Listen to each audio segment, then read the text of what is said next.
Hi friends, welcome back to Malar Karthik channel. இன்றைக்கி இந்த வீடியோவில் என்ன பார்க்க போகிறோன்னா, இன்றைக்கி ஒரு ட்ராவலிங் வீடியோ தான். நாங்கள் துபாயில் இருந்து இந்தியா போகிறோம். ஸோ அதுதான் இன்றைக்கி இந்த வீடியோவில் பார்க்க போகிறோம். வாங்க வீடியோக்குள்ளே போகலாம். இப்போ நாங்கள் அபுதாபி தான் போயிட்டுருக்கோம். அபுதாபி ஏர்போர்ட்லேருந்து தான் நாங்கள் ஃப்ளைட் ஏற போகிறோம். இது லாஸ்ட் மினிட் தான் நாங்கள் பிளான் பண்ணோம். ஸோ அதனால் துபாயிலேருந்து ஃப்ளைட் ரொம்ப காஸ்ட்லியாக இருந்துச்சு. சரி ஓகேன்னு சொல்லிவிட்டு அபுதாபிலேருந்து ஃப்ளைட் புக் பண்ணிட்டோம். ஏர் அரேபியா தான் நாங்கள் ஃப்ளைட் புக் பண்ணது. ஸோ ஃபஸ்ட்டு நாங்கள் எங்கள் வீட்டுக்கிட்ட இருந்தே பஸ் ஏறி மெட்ரோ போயிடலாம், இபுன் பத்துதா போயிடலாம் அப்படின்ட்டு தான் ஃபஸ்ட்டு பிளான் பண்ணோம். அதுக்கப்புறம் கொஞ்சம் டைம் ஆகிடுச்சு, லேட் ஆகிடுச்சுனவே சரி ஓகேன்னு சொல்லிவிட்டு அல் ஜஃபீலா பஸ் ஸ்டேஷன் போயிட்டு அதுக்கப்புறம் அங்கேருந்து அபுதாபி பஸ் இருக்குது ஏர்போர்ட்டுக்கு அப்படின்னு சொன்னாங்க. ஸோ அதனால் அபுதாபி ஏர்போர்ட் பஸ் அங்கே ஏறிக்கலாம் அப்படின்னு சொல்லிட்டு நாங்கள் வீட்டிலேருந்து டாக்ஸி பிடிச்சிக்கிட்டு அல் ஜஃபீலியா வந்துட்டோம். நாங்கள் அல் ஜஃபீலியா பஸ் ஸ்டேஷன் ரீச் ஆகும்போது 4:30 கிட்ட ஆகிடுச்சு. நாங்கள் இங்கே ஒரு 1/2 ஹவருக்கு ஒன்ஸ் அபுதாபி ஏர்போர்ட்டுக்கு பஸ் இருக்கும் அப்படின்னு தான் நினச்சோம். ஆனால் அப்புறம் இங்கே வந்ததுக்கப்புறம் தான் சொன்னாங்க 1 ஹவருக்கு ஒன்ஸ் தான் அபுதாபி ஏர்போர்ட்டுக்கு பஸ்ஸு அப்படின்னு சொல்லிட்டாங்க. சரி ஓகே அப்படி சொல்லிவிட்டு நாங்கள் வரும்போது தான் பஸ்ஸு வெளியில் போயிருக்கோம் போல். அதுக்கப்புறம் 5:30க்கு தான் அபுதாபி ஏர்போர்ட்டுக்கு பஸ்ஸுன்னு சொல்லியிருந்தாங்க. சரி ஓகே வெயிட் பண்ணியே பஸ்லேயே போய்க்கலாம், ஏன்னா டைம் இருக்குது. நாங்கள் கொஞ்சம் இயர்லியாக தான் வந்திருந்தோம். ஸோ அதனால் ஒன்றும் பிரச்சனை இல்லை, வெயிட் பண்ணி போய்க்கலாம் அப்படின்னு சொல்லிட்டு 5:30 பஸ்ஸுக்கு தான் நாங்கள் அதுக்கப்புறம் கிளம்புனோம். எங்கள் வீட்டிலேருந்து அல் ஜஃபீலியா பஸ் ஸ்டேஷன் வர்றதுக்கு டாக்ஸிக்கு 15 dirhams கிட்ட ஆச்சு. ஏன்னா பெருசாக எதுவும் டிராஃபிக் இல்லை. ஸோ அதனால் சீக்கிரம் வந்துட்டோம், ரீச் ஆகிட்டோம். இங்கே அல் ஜஃபீலியா பஸ் ஸ்டேஷன்லேருந்து அபுதாபி ஏர்போர்ட் பஸ்ஸுக்கு பார்த்திங்கன்னா ஒரு பர்சனுக்கு 25 dirhams சார்ஜ் பண்ணாங்க.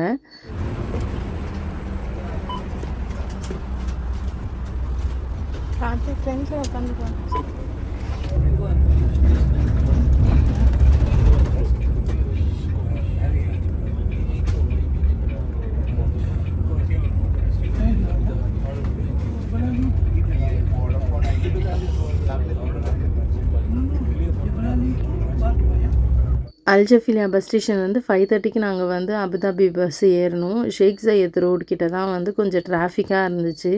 நாங்களே பயந்துட்டு இருந்தோம், டைமுக்கு போயிடுவோமா, ஏன்னா டிராஃபிக்காக இருந்ததுனால அங்கேயே ரொம்ப நேரம் லேட் ஆகிடுச்சு அப்படின்னு சொல்லிட்டு. ஆனால் கரெக்ட் டைமுக்கு 6:30க்கெலாம் அபுதாபி ஏர்போர்ட் நாங்கள் ரீச் ஆகிட்டோம். கரெக்ட் டைமுக்கு வந்துருச்சு பஸ்ஸு. நாங்கள் பெருசாக லக்கேஜ் எதுவும் எடுத்துகிட்டு வரல, சும்மா ஒரு 10 kg மட்டும்தான் எடுத்துகிட்டு வந்திருந்தோம். இங்கே தெரிஞ்சவங்களுக்கு கொஞ்சம் டேட்ஸு சாக்லேட்ஸ்லாம் கொடுக்கறதுக்காக கொஞ்சோண்டு அது மட்டும் தான் எடுத்துகிட்டு வந்திருந்தோம். பசங்கள்லாம் துபாயில் தான் இருந்தாங்க. ஸோ நாங்கள் 2 பேர் மட்டும்தான் ட்ராவல் பண்ணுறோன்றதுனால பெருசாக லக்கேஜ் நாங்கள் எதுவும் எடுத்துக்கல. நாங்கள் வரவும் செக்இன் கவுண்ட்ரு ஓப்பன் பண்ணுறதுக்கும் கரெக்டாக இருந்துச்சு. ஃபஸ்ட்டே நாங்கள் லக்கேஜ்லாம் போட்டுட்டோம்.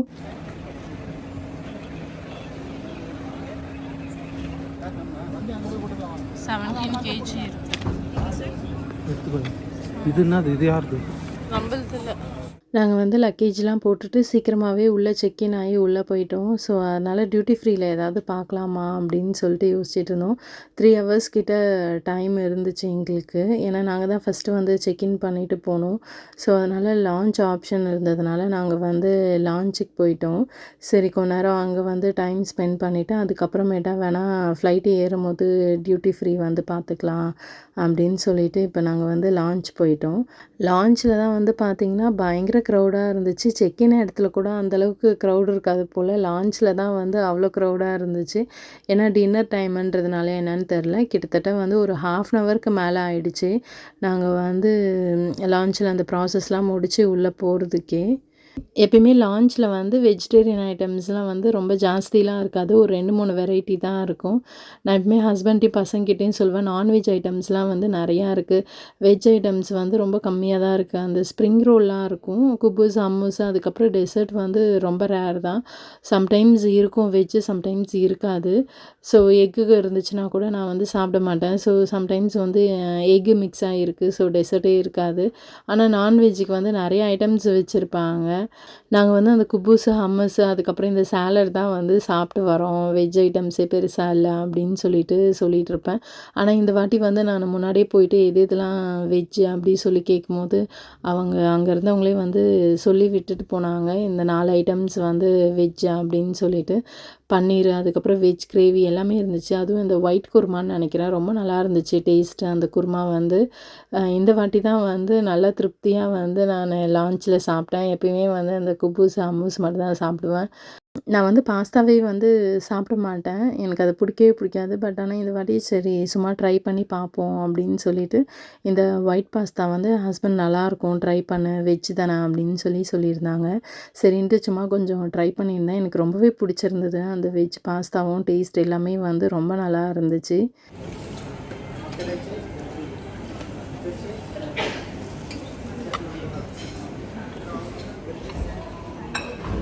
இந்த டெசர்ட்டும் வந்து ரொம்ப நல்லா இருந்துச்சு. ஃப்ரூட் கஸ்டர்டுன்னு நினைக்கிறேன். ரொம்ப டேஸ்டியாக இருந்துச்சு.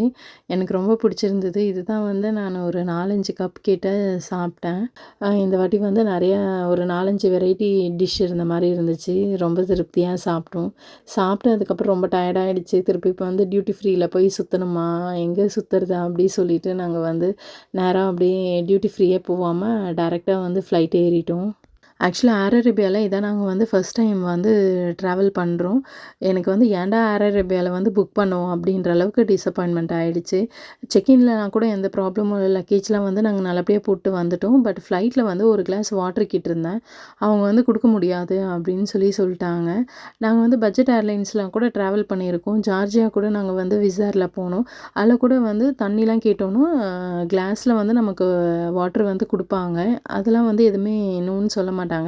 பட் இந்த ஏர்லைன்ஸில் வந்து எங்களுக்கு தண்ணியே குடுக்க மாட்டேன் அப்படின்னு சொல்லிட்டாங்க. நீங்கள் காசு குடுத்தா தான் நாங்கள் வந்து வாட்டர் பாட்டில் குடுப்போம். தண்ணி வந்து குடுக்கறதில்ல அப்படின்ட்டாங்க. எனக்கு பயங்கர ஷாக்காக இருந்தது. நம்ம வந்து இவ்வளோ காசு போட்டு டிக்கெட் எடுத்து போகிறோம். ஒரு கிளாஸ் தண்ணி கூடமா குடுக்க மாட்டாங்க. என்ன இது அப்படின்ற மாதிரி ஆயிடுச்சு.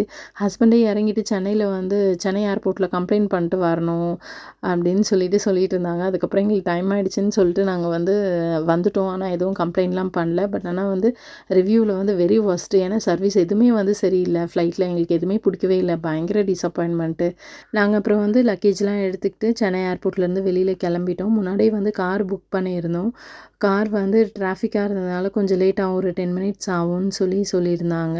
சரி ஓகேன்னு சொல்லிட்டு நாங்கள் இங்கே நிற்கிறது அட்லீஸ்ட் நம்ம டைம் தான் இருக்குல்ல. நம்ம ரோடு மட்டும் கிராஸ் பண்ணால் போதும். அங்கே போய் டாக்ஸி ஏறிக்கலாம் அப்படின்னு சொல்லிட்டு உள்ளே கார் வந்தாலும் சுற்றிட்டு போகிறதுக்கு ஒரு 10 நிமிஷம் வேஸ்ட் ஆகும்.